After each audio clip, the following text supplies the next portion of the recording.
Back in May, this used, somewhat oxidized, grimy 4-speed transmission sold for $382,000. What could possibly make this seemingly mundane transmission cost more than a 4-bedroom home in Indiana or 2 Porsche GT3 RSs? And what's this about a curse?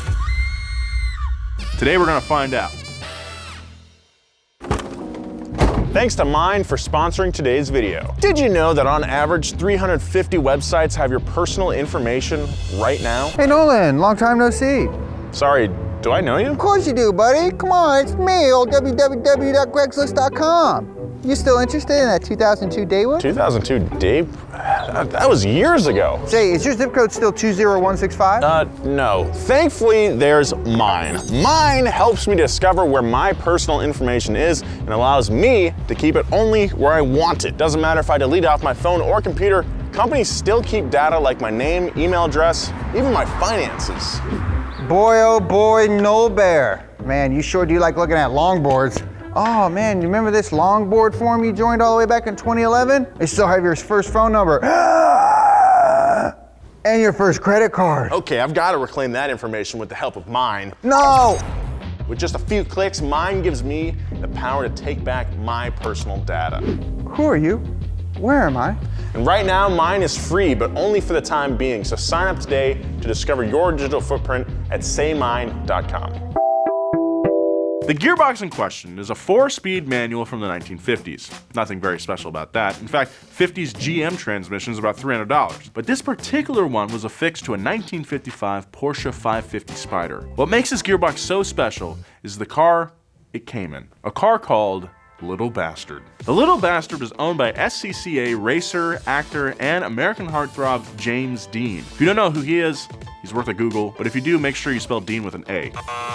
James Dean was the 1950s Ryan Gosling. His breakout role in the 1954 movie East of Eden took this unknown actor from Indiana and made him a household name. But I'm not here to talk about his acting career, as impressive as it is. Let's talk about his real passion, motorsport. James Dean had a passion for speed. I think that came out when he was a teenager with his motorcycles. That's Lee Raskin, author of James Dean on the Road to Salinas. No one knows James Dean's speed addiction better than him.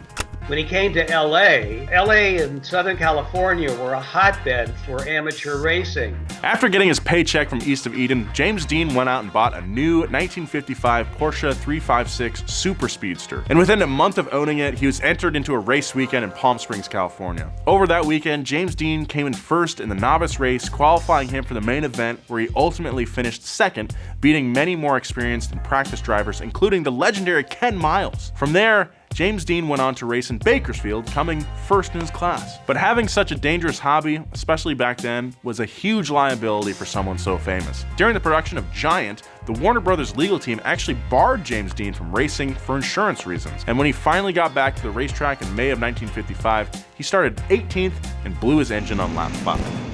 For the rest of the day, he walked around the pits and met other drivers and spending time with a racer named John Porter who had a Porsche 550 Spyder. You could just tell Dean was thinking to himself, this is the car that I want. This is the real race car that can win. So what do you think a young Hollywood actor with money to burn and a hunger for sports cars would do? If you said buy it, you're right. Dean bought a brand new 1959 Porsche 550 Spyder. This car was designed to dominate low-budget motorsport. Weighing in at just 1,212 pounds, it was powered by a mid-mounted 1.5-liter flat 4 making 108 horsepower. Which doesn't sound like a lot, but remember, this is the 1950s. Zip codes weren't even invented yet. The Silver Speedster was given the racing number 130. James apparently wanted the number 13, but was told it would be too unlucky. But he did get the name painted on the back, Little Bastard. Dean also had a 1955 Ford Country Squire station wagon and an open-wheel trailer to tow the car to the track. But with a road race in Salinas coming up quickly, Dean's mechanic recommended driving the 250 miles to break in the engine, and it was the road he chose that would seal his fate. James Dean and his entourage took what is known as the Racer's Road. That was to eliminate going through Bakersfield, which had a stoplight on every corner. James Dean was on this road, about 100 miles north of Los Angeles, planning to meet with a fellow racer for lunch in nearby Paso Robles. But he never made it. At an intersection just up ahead, a Cal Poly student driving a 3-ton Ford Tudor make a left turn across traffic, and the 550 Spider, a car that didn't have airbags or seatbelts or a roof, hit the Ford going an estimated 85 miles per hour.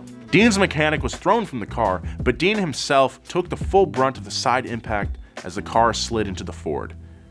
Dean died at the scene. The crash made national headlines. The hunky bad boy celebrity James Dean had been taken too soon. Rebel Without a Cause hadn't even been released yet, and looking at the events before the crash puts a really eerie perspective on it. 2 hours before the crash, James Dean was stopped by a CHP officer for speeding. The ticket read 10 miles per hour over the limit, but in an interview, the officer noted that he wrote it that way to be nice and that Dean was actually going much, much faster. The image of a leading man with a dangerous streak and a passion for speed would have made him the perfect poster boy for the safety PSAs that would follow his death. But the spookiest thing is, one was filmed before he died. A week before James Dean left for Salinas, he was asked to film a PSA about speeding and road safety. I find myself being very cautious on the highway. I don't have the urge to speed on the highway. Dean's passion for racing was well known to the Warner Brothers, and as I mentioned, he was banned from racing during production of his final film. James Dean's death was used as an example for young people at the time to drive safely and for more safety measures to be put in road cars. At the time, very few cars came with seatbelts, and road safety was the furthest thing from automakers' minds. But even with the legacy of James Dean and the violence of his death, the story of the little bastard was just getting started. Because remember, we're not here to talk about James Dean. We're here to talk about a freaking $400,000 transmission. The man who bought the wrecked 550 Spider from Dean's insurance company was none other than George Barris. You may not know his name, but you definitely know his cars. Barris is one of the biggest names in custom and collector cars at the time. He built cars like the Adam West Batmobile and the Munster Coach and the redesign of Kit from Knight Rider. But Barris never actually got around to restoring the 550. Instead, he rented it out and had it tour the country as a safety warning and demonstration of the accidents that could be avoided by obeying the speed limit. But after the crash is when the little bastard really started to live up to its name, as mysterious things began to happen around the car. In fact, some went as far as to call the car cursed.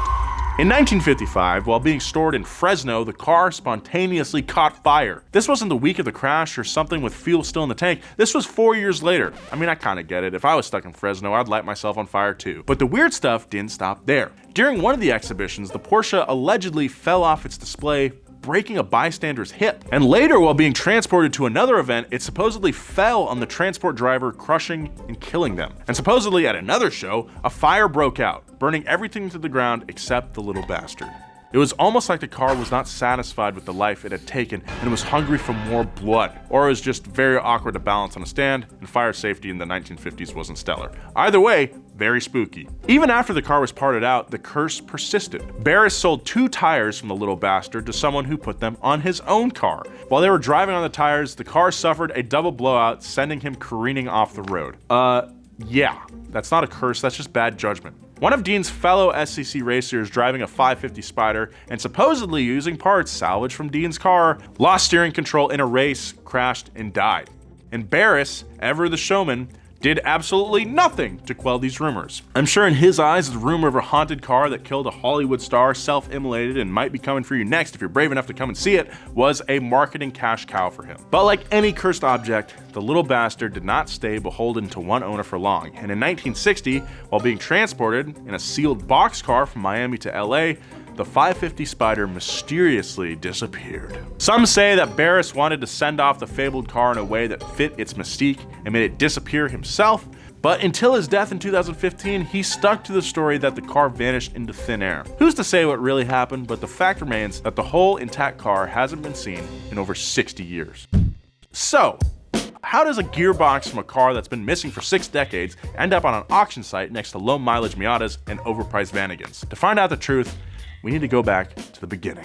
Everyone assumes that the car was intact after the accident. Turns out that George Barris wasn't the person to buy the 550 Spider from the insurance company, no matter how much he claims that to be the case. No.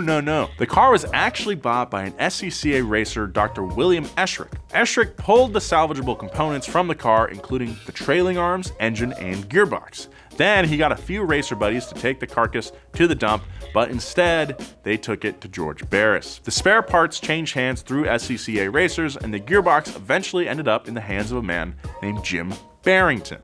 In the late 70s, early 80s, I had personal conversations with Jim Barrington, and then he said, by the way, Lee, I have James Dean's transmission under my front porch, P-O-R-C-H. I've heard of barn finds, but this is ridiculous. The gearbox from a famous car owned by a famous actor, the gearbox that disappeared in the 1960s that may in fact hold a violent and dangerous curse.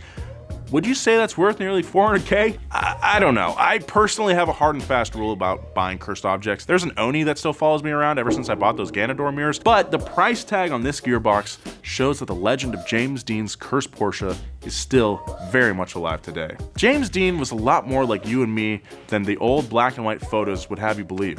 He was a kid that liked cars. He grew up 50 miles from the home of the Indy 500, and the first time that he gets some expendable cash in his life, he goes out and spends it on a car and takes it to the track. His first road race was less than 3 months after he bought that 356. And after that, he fought to balance his love of cars with his work life, which is something I think we can all relate to. Many people say that the world lost a great future actor that day, but looking at how much passion Dean had for driving once he could afford to go to the track, I think we lost a great future racer. Safety standards have changed a lot since James Dean's crash, but it's crazy to think how similar Dean was to some of my friends, people I've met, and I'm sure plenty of you. So without sounding like too much of a PSA, I'll leave you with the last words James Dean ever recorded.